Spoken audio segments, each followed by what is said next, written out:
Torácicas necesito, serían ¿cuántas? 18. 18.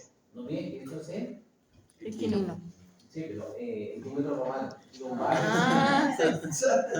Claro. Pico auxiliar de 15 a 24. ¿Sí estamos de acuerdo o no? De 15 a 21. Bueno, entonces lo primero que vamos a arrancar es con el estudio del sistema respiratorio.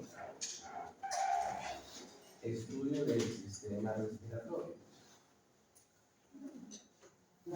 Entonces, dentro del estudio del sistema respiratorio, entonces lo primero que arrancamos es con su nariz.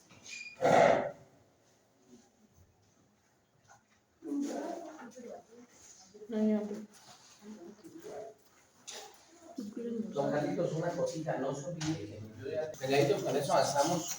Nuestra meta es terminar respiratorio. Del sistema respiratorio se llama ¿qué? Nariz. Nariz. Pero para poder hablar de la nariz, lo primero que nos toca entender es que a nivel del caballito, la cabeza, su parte rostral, no todo es hueso, sino que ahí existe una falsa nariz o nariz cutánea. Y en esa falsa nariz o nariz cutánea, la primera parte de la nariz se llama coana anterior, nariz anterior o narina anterior. Entonces en el caballito nos toca entender que donde está la falsa nariz o nariz cutánea, tenemos ahí los cartílagos de la nariz.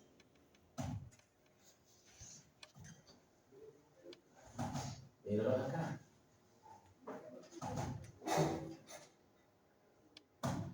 Entonces, estos son los cartílagos de la nariz. Son dos. El primero tiene forma de coma y se llama cartílago alar. Pero ese cartílago alar se ubica a nivel de la abertura ósea. No olviden que la abertura ósea es el espacio que está entre las apófisis nasales y el cuerpo del hueso incisivo.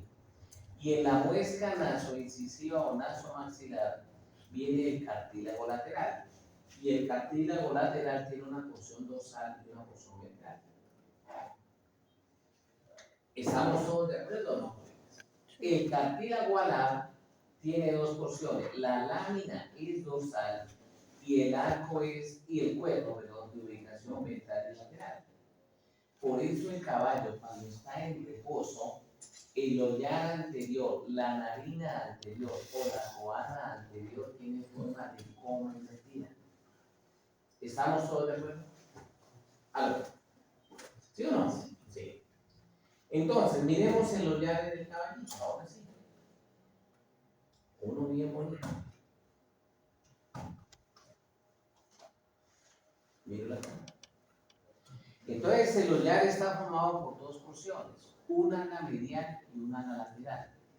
Los dos se unen en dorsal y en ventral. Pero si yo reviso la piel del ollar, de la coana anterior o de la narina anterior del caballo, es la misma que cubre el resto de la cara. Por eso aquí no puedo tomar huella de la nariz, el famoso nasograma, porque ahí no hay surcos profundos de constantes. Si yo introduzco el dedo en la coana anterior, narina anterior o nariz anterior, encuentro dos sacos. Un saco ciego dorsal, que es ciego, y un hueco que comunica con la cavidad nasal. A esto se le conoce con el nombre de nariz verdadera. Esto significa que la parte dorsal de la coana anterior, nariz anterior o narina anterior presenta un divertículo nasal. Ese divertículo nasal, ¿para qué es? Piense, o imagínense que por un momento va un caballo corriendo bárbaramente y delante va otro. Ese que va delante, si es en carretera destapada, bota partículas en suspensión y esas partículas en suspensión quedan en el aire. Cuando va el aire hacia la vía respiratoria, las partículas de suspensión se captan en el saco dorsal convirtiéndose en la primera barrera defensiva mecánica de la entrada de cuerpos extraños al sistema respiratorio. ¿Vamos bien o no? La pregunta de millón es, ¿cómo se forma ese saco dorsal? Entonces, si yo cojo esta cabeza y le paso un corte sobre el plano medio o plano longitudinal medio, entonces, después de la coana anterior, viene la cavidad nasal y luego la coana posterior. La cavidad nasal se separa en dos porciones izquierda y derecha por la presencia de un hueso en la parte ventral y craneal y lo demás es cartílago. ¿Qué hueso en la parte ventral y craneal de ese septo o tabique nasal? Dos huesos. Ventralmente el gómez, cranealmente, ventralmente el gómez, cranealmente el etmoides. Lo demás lo recubre, lo completa el tejido cartilaginoso. Pero si retiro el septo o tabique nasal me queda esto. Y en la cavidad nasal no voy a encontrar los huesos cornetes endoturbinados o conchales. Uno dorsal, uno medio y uno ventral. Todos tienen forma de cono, con el vértice, pero la base en dirección de la cavidad craneal y el vértice en dirección de la coana anterior.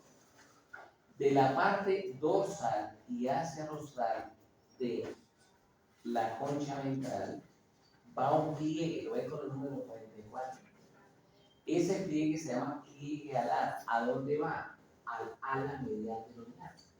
Y este pliegue alar es el que va a dividir la nariz, la coana anterior, narina anterior o nariz anterior en dos arcos ciegos, uno dorsal y uno ventral y el pliegue alar. ¿Queda claro, sí o no? Sí. Perfecto. Entonces ya hablamos de la coana anterior y hablamos entonces su respectivo pliegue alar. Aquí dice más otro. El D es el pliegue alar. Y aquí lo vamos a ver bien bonito. El 2, pliegue alar. ¿Todos de acuerdo o no? Sí. Listo. De aquí viene la cavidad nasal. Para poder entender la cavidad nasal, entonces me toca entender lo siguiente.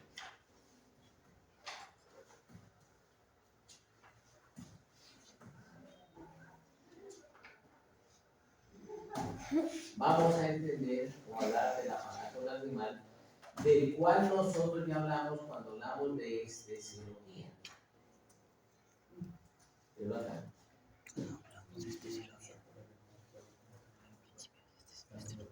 Entonces, por favor, atención acá. No olvidemos que cuando hablamos de ojo, en el ojo tenemos un anexo llamado lágrima. Y que la lágrima, la porción acuosa, la producen dos glándulas. La primera es la glándula lagrimal principal, dorsolateral al ojo, y la segunda en el tercer párpado, la glándula lagrimal accesoria. Ellos mandan la lágrima y cuando el ojo parpadea, se produce una presión negativa y esa presión negativa mete la lágrima a través de los puntos lagrimales a los ductos palpebrales.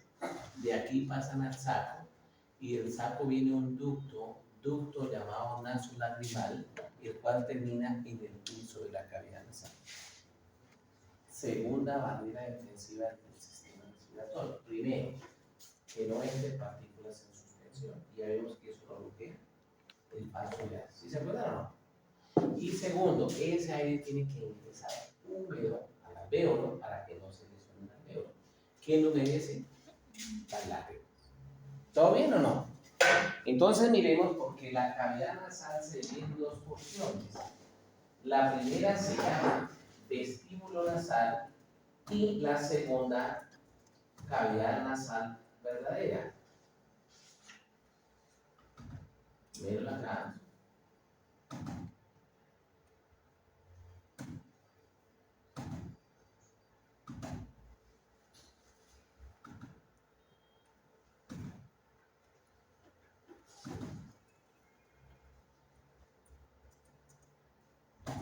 Entonces,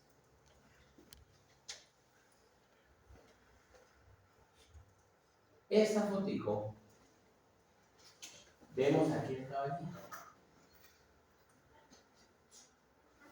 Y en ese caballo le añadimos una gotica de un colorante de ojito que se llama fluoresceína. Y ese se va con las lágrimas. Entonces aquí está la fluoresceína, orificios palpebrales, ductos palpebrales, saco lagrimal, ducto nasolacrimal, y el ducto nasolacrimal termina en el piso de la cavidad nasal, de 8 a 12 centímetros detrás de la coana anterior. O sea que como va la cavidad nasal, de aquí a aquí se llama vestíbulo nasal o falsa nariz. Y de ahí para atrás la cavidad nasal con la nuca nasal. ¿Sí entienden qué es el vestíbulo nasal? Aló, ¿qué es el vestíbulo nasal? Desde las coanas hasta las canas. Es el espacio que va desde la coana anterior hasta el orificio de desembocadura del aparato nasolacrimal. ¿Sí o no? Sí. Listo. Entonces, aquí está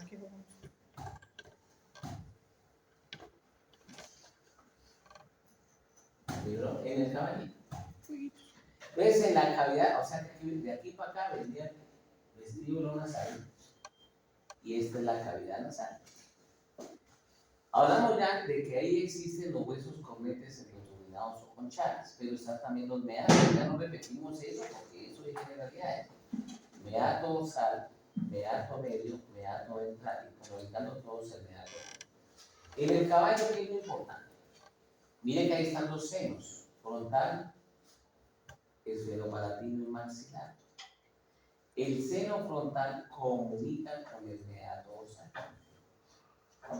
El seno maxilar comunica con el meato medio y en el caballo. La comunicación se da gracias a que en la mitad del meato medio existe un orificio llamado abertura nasomaxilar, que es un agujero que comunica la cavidad nasal con el seno maxilar. Y el seno esfenopalatino comunica con el meato ventral. Ya tenemos coana anterior, cavidad nasal, con vestíbulo nasal, cavidad nasal verdadera, y ahora voy para la coana posterior. La coana posterior en el equino es muy bien desarrollada y toma el nombre de nasofaringe, es bien desarrollada. ¿Por qué? Porque el caballo únicamente respira por la nariz. El nasofaringe. La nasofaringe comunica con la faringe y nosotros ya vimos en generalidades, pero lo más importante es que la faringe en el caballo tiene forma rectangular. Y en ella vemos dos agujeros para la nasofaringe, uno para la orofaringe, una para el esófago faringe, y otra para la laringe, laringofaringe. Y la faringe presenta las trompas auditivas o trompas de Eustaquio, las cuales presentan la dilatación llamada en los ovíparos, únicamente en el caballo, la bolsa gutural. ¿Por qué hay bolsa gutural? Porque cuando pasa el aire, mire, de un hueco estrecho a uno dilatado, que es la faringe, mire, y luego pasa a la laringe que se estrecha, sube la presión. Esa presión hace que aumente la presión en la trompa auditiva y nos vemos que la trompa auditiva comunica con el oído medio. Si no presentara esta dilatación, rompería la membrana timpánica del oído. ¿Lo que se llama la bolsa qué? Gutural. Inflamación. Gutulitis. Inflamación. Gutulitis. Bueno, ¿cómo vamos a estar? ¿Bien o no? O sea que de la faringe, lo llamativo es que, lo llamativo, las bolsas guturales, muy dilatadas. Y supremamente llamativo es que el límite ventral de la